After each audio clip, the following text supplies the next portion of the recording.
ವಿಡಿಯೋದಲ್ಲಿ organic chemistry ಅಂದರೆ ಕೆಲವೊಂದು ಇಂಪಾರ್ಟೆಂಟ್ ರಿಯಾಕ್ಷನ್ಸ್ನ ಡಿಸ್ಕಸ್ ಮಾಡೋಣ. ಸೊ ಅದಕ್ಕಿಂತ ಮುಂಚೆ ಯಾರ್ಯಾರೇನು ಸಬ್ಸ್ಕ್ರೈಬ್ ಆಗಿಲ್ಲ ನನ್ನ ಚಾನಲ್ಗೆ, ಪ್ಲೀಸ್ ಸಬ್ಸ್ಕ್ರೈಬ್ ಆಗಿ. ನಿಮ್ಮ ಒಂದು ಸಪೋರ್ಟ್ ಇಂಪಾರ್ಟೆಂಟು. ಸೊ ಇಲ್ಲಿ ಕೆಲವೊಂದು ರಿಯಾಕ್ಷನ್ಸ್ನ ನೋಡೋದಾದರೆ organic chemistry mainly. So first one ಬಂದು ಗ್ರೂಸ್ ಪ್ರೊಸೆಸ್. ಸೊ ಇಲ್ಲಿ ಏನಂದರೆ ಇದರಿಂದ ನಾವು ಆಲ್ಕಲ್ ಹ್ಯಾಲೈಡ್ ಪ್ರಿಪ್ರೇಷನ್ ಇದೆಲ್ಲ. ಸೊ ಆಲ್ಕಲ್ ಹ್ಯಾಲೈಡ್ನ ಯಾವುದನ್ನ ಪ್ರಿಪೇರ್ ಮಾಡ್ತಾ ಇದ್ದೀವಿ ಅಂತ ಯಾವುದೇ ಒಂದು ರಿಯಾಕ್ಷನ್ ಆಗಲಿ, ಫಸ್ಟು ನಮಗೆ ಯಾವ ಪ್ರಾಡಕ್ಟ್ ಬೇಕು, ಯಾವ ರಿಯಾಕ್ಟೆಂಟಿಂದ ನಾವು ಅದನ್ನು ಪ್ರೊಡ್ಯೂಸ್ ಮಾಡ್ತಾ ಇದ್ದೀವಿ ಅಂತ ಗೊತ್ತಿರಬೇಕು. ಸೊ ಇಲ್ಲಿ ಆಲ್ಕಲ್ ಹ್ಯಾಲೈಡ್ನ ಪ್ರಿಪ್ರೇಷನ್ ಮಾಡ್ತಾ ಇರೋದು ಆಲ್ಕೋಹಾಲಿಂದ. ಸೊ ಫಸ್ಟು ನಾವು ರಿಯಾಕ್ಟೆಂಟ್ನ ಬರ್ಕೊಳ್ಳೋಣ. ಆಲ್ಕೋಹಾಲ್ ಜನರಲ್ ಫಾರ್ಮುಲಾ ಗೊತ್ತು, ROH. When it is treated with HCl in presence of anhydrous zinc chloride. So product ಯಾವ ಥರ ಬರೆಯೋದು, ಇಲ್ಲಿ OH ಗ್ರೂಪ್ ಬಂದು Cl ಗ್ರೂಪಿಂದ ರಿಪ್ಲೇಸ್ ಆಗುತ್ತೆ. ಅಲ್ಲಿಗೆ ಆಲ್ಕಲ್, ನಮ್ಗೆ ಗೊತ್ತು ಪ್ರಾಡಕ್ಟ್ ಏನು ಬೇಕು ಅಂತ, ನಾವೇನು ಪ್ರಿಪೇರ್ ಮಾಡ್ತಾ ಇದ್ದೀವಿ ಅದೇ product, that is alkyl halide. So alkyl halide ಬಂತು. ಇನ್ನು ರಿಮೈನಿಂಗ್ ಯಾವ ಥರ ಬರೆಯೋದು, ಸೊ ಇಲ್ಲಿ ಆಲ್ಕಲ್ ಹ್ಯಾಲೈಡ್ ಬಂತು ನಮಗೆ. ಇನ್ನು ಮಿಕ್ಕಿರೋದೇನು, water, by product H2O. For example ಈಗ R ಜಾಗಕ್ಕೆ ಫಾರ್ ಎಕ್ಸಾಂಪಲ್ ಮೀಥೈಲ್ ತೊಗೊಂಡ್ರೆ ನೀವು, so CH3 methanol when treated with HCl ನಮಗೇನು ಬರುತ್ತೆ, ಮೀಥೈಲ್ ಕ್ಲೋರೈಡ್ ಬರುತ್ತೆ. So by product as it is water ಬರುತ್ತೆ. ಸೊ ಇದು ಗ್ರೂಸ್ ಪ್ರಾಸೆಸ್. ನೆಕ್ಸ್ಟ್ ಬಂದು ಡಾರ್ಸನ್ಸ್ ಪ್ರಾಸೆಸ್. ಡಾರ್ಸನ್ ಪ್ರಾಸೆಸಲ್ಲಿ ಏನಂದರೆ ಸೇಮ್ ಇದು ಅಷ್ಟೇ, ಆಲ್ಕಲ್ ಹ್ಯಾಲೈಡ್ ಪ್ರಿಪ್ರೇಷನ್ನೇ, ಬಟ್ ಆಲ್ಕೋಹಾಲ್ ಜೊತೆಗೆ ನಾವು ಥಯೋನಿಲ್ ಕ್ಲೋರೈಡ್ನ ಟ್ರೀಟ್ ಮಾಡ್ತೀವಿ. ಅಲ್ಲಾದರೆ HCl ಟ್ರೀಟ್ ಮಾಡ್ತಿದ್ದೋ, ಇಲ್ಲಿ ಥಯೋನಿಲ್ ಕ್ಲೋರೈಡ್ನ ಟ್ರೀಟ್ ಮಾಡ್ತೀವಿ ಇನ್ ಪ್ರೆಸೆನ್ಸ್ ಆಫ್ ಪಿರಿಡಿನ್. ಇಲ್ಲೂ ಅಷ್ಟೇ ಪ್ರಾಡಕ್ಟ್ ಯಾವ ಥರ, R group combines with Cl group. Alkyl halide ಬೇಕಿತ್ತು ನಮಗೆ, ಪ್ರಾಡಕ್ಟ್ ಬಂದಿದೆ. ಇನ್ನು ನೆಕ್ಸ್ಟ್ ರಿಮೈನಿಂಗ್ ಪ್ರಾಡಕ್ಟ್ ಏನು, so sulphur dioxide plus HCl. Sulphur dioxide plus HCl. ಇಲ್ಲಿ ಒಂದು Cl ರಿಪ್ಲೇಸ್ ಆಯಿತು, ಇನ್ನೊಂದು Cl HCl ಆಗಿ ನಮಗೆ ಬೈ ಪ್ರಾಡಕ್ಟ್ ಸಿಗುತ್ತೆ. ಸೊ ಈ ಪಿರಿಡಿನ್ ಯಾಕೆ ಯೂಸ್ ಮಾಡ್ತೀವಿ ಅಂದರೆ, ಇಲ್ಲಿ ಪ್ರೊಡ್ಯೂಸ್ ಆಗಿರುವಂಥ ಆ್ಯಸಿಡ್ನ ಮಿನಿಮೈಸ್ ಮಾಡೋದಕ್ಕೆ ಬೇಸ್ನ ಯೂಸ್ ಮಾಡ್ತೀವಿ, ಪಿರಿಡಿನ್. ಸೊ ಫಾರ್ ಎಕ್ಸಾಂಪಲ್ R ಜಾಗಕ್ಕೆ ನೀವು CH3 ತೊಗೋಬೋದು, C2H5 ತೊಗೋಬೋದು, ಯಾವುದಾದ್ರೂ ತೊಗೋಬೋದು. ನೆಕ್ಸ್ಟ್ ಬಂದು ಫಿಂಕಲ್ಸ್ಟೈನ್ ರಿಯಾಕ್ಷನ್. ಫಿಂಕಲ್ಸ್ಟೈನ್ ರಿಯಾಕ್ಷನಲ್ಲೂ ಅಷ್ಟೇ, ಇಲ್ಲಿ ನಾವೇನು ತೊಗೋತೀವಿ ಅಂದರೆ ಆಲ್ಕೈಲ್ ಹ್ಯಾಲೈಡ್ ತೊಗೋತೀವಿ ರಿಯಾಕ್ಟೆಂಟಲ್ಲಿ. So when treated with sodium iodide, so alkyl halide when treated with sodium iodide in the presence of dry acetone ಪ್ರೆಸೆನ್ಸಲ್ಲಿ ಟ್ರೀಟ್ ಮಾಡಿದಾಗ ಪ್ರಾಡಕ್ಟ್ ಅಷ್ಟೇ X ಹೋಗಿ IL ರಿಪ್ಲೇಸ್ ಆಗುತ್ತೆ. ಸೊ ಆಲ್ಕೈಲ್ ಅಯೋಡೈಡ್ ಬರುತ್ತೆ ಇಲ್ಲಿ, ಪ್ಲಸ್ ಸೋಡಿಯಂ ಹ್ಯಾಲೈಡ್. ಸೊ ಈ halide ಯಾವುದಾದ್ರೂ ಆಗಿರ್ಬೋದು. ಸೊ ಇಲ್ಲಿ X ಬದಲು I ಹೋಗಿ ರಿಪ್ಲೇಸ್ ಆಯಿತು. ಸೊ ಇನ್ನು ಉಳಿದಿದ್ದು ನಮಗೆ NaX. ಸೊ ಆಲ್ಕೈಲ್ ಅಯೋಡೈಡ್ನ ಪ್ರಿಪೇರ್ ಮಾಡೋದಕ್ಕೆ ಫಿಂಕಲ್ಸ್ಟೈನ್ ರಿಯಾಕ್ಷನ್. ಸೊ ಇಲ್ಲಿ Rಗೆ ಬೇಕಾದ್ರೆ ಎಕ್ಸಾಂಪಲ್ CH3X ತೊಗೊಂಡ್ರೆ ಇಲ್ಲಿ ನಿಮಗೆ ಮೀಥೈಲ್ ಅಯೋಡೈಡ್ ಬರುತ್ತೆ, ಅಯೋಡೋಮೀಥೇನ್. ಸೊ ಈ ಥರ ರಿಯಾಕ್ಷನ್ ಇದು.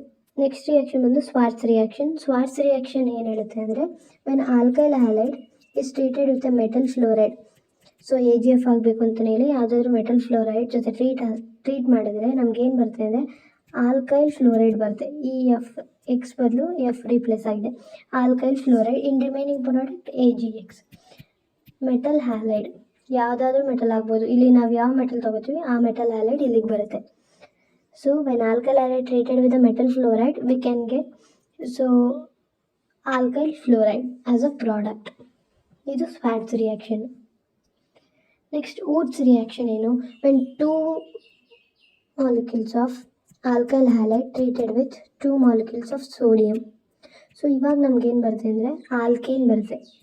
ನಮಗೇನು ಬರುತ್ತೆ ಅಂದರೆ ಆಲ್ಕೇನ್, 2 molecules of ಆಲ್ಕೇನ್ ಬರುತ್ತೆ, ಜೊತೆಗೆ 2 molecules of ಸೋಡಿಯಂ ಹ್ಯಾಲೈಡ್ ಬರುತ್ತೆ. ಸೊ ಇಲ್ಲಿ ಆಲ್ಕೇನ್ ಬರುತ್ತೆ. ಫಾರ್ ಎಕ್ಸಾಂಪಲ್ ಇಲ್ಲಿ ನೀವು 2CH3 ಕ್ಲೋರೋಮೀಥೇನ್ ತೊಗೊಂಡ್ರೆ can get CH3CH3, that is ethane ಬರುತ್ತೆ ನಮಗೆ. ಇದು ಈಥೇನ್ ಬರುತ್ತೆ. ಸೊ ಇಲ್ಲಿ ಮೀಥೈಲ್ ಕ್ಲೋರೈಡ್ ತೊಗೊಂಡ್ರೆ ನಮಗೆ ಇಲ್ಲಿ ಈಥೇನ್ ಬರುತ್ತೆ. ಸೊ ಈ ಪ್ರಾಡಕ್ಟ್ ನೆನಪಿರಬೇಕು. Next Wurtz Fittig reaction. Wurtz Fittig reaction ಅಂದ್ರೇನು, ವೆನ್ ಹ್ಯಾಲೋರಿನ್ ಮೀನ್ಸ್ ಬೆಂಜಿನ್ ರಿಂಗ್ಗೆ ಆಲ್ಕೈಲ್ ಹ್ಯಾಲೈಡ್ ಅಟ್ಯಾಚ್ ಆದರೆ ಅದೇ haloarene. Treated with 2 molecules of sodium. In the presence of 2 molecules of sodium and dry ether treated with alkyl halide, when haloarene alkyl halide ಜೊತೆಗೆ treat ಆದಾಗ in presence of dry ether ಮತ್ತು sodium metal, in the presence of dry ether ಮತ್ತು sodium metal ನಮಗೆ product ಏನು ಬರುತ್ತೆ ಅಂದರೆ alkyl arene ಬರುತ್ತೆ. ಅಂದರೆ ಈ ಆರ್ ಹೋಗಿ ಎಕ್ಸ್ನ ರೀಪ್ಲೇಸ್ ಮಾಡುತ್ತೆ. ಸೊ ಆಲ್ಕೈಲ್ ಅರಿನ್ ಬರುತ್ತೆ, ಜೊತೆಗೆ ಸೋಡಿಯಂ ಹ್ಯಾಲೈಡ್ ಬರುತ್ತೆ. When haloarene is treated with alkyl halide in the presence of a sodium metal and dry ether we can get alkyl arene product ಸಿಗುತ್ತೆ. ಆ್ಯಂಡ್ ಲಾಸ್ಟ್ ರಿಯಾಕ್ಷನ್ ಬಂದು Fittig reaction. ಇಲ್ಲೂ ಅಷ್ಟೇ when haloarene, so benzene ರಿಂಗ್ಗೆ halide attach ಆಗುತ್ತೆ. Haloarene treated with sodium metal reacts with sodium metal in the presence of dry ether. 2 moles of alloharine treated with the sodium metal in presence of dry ether. So ನಮ್ಗೆ ಅವಾಗ ಏನು ಬರುತ್ತೆ ಅಂದರೆ ಬೈಫಿನೈಲ್ ಬರುತ್ತೆ. Engine ring, so ಬೈಫಿನೈಲ್ ಇದ್ರ product ಬಂದು biphenyl. So by product sodium halide ಬರುತ್ತೆ.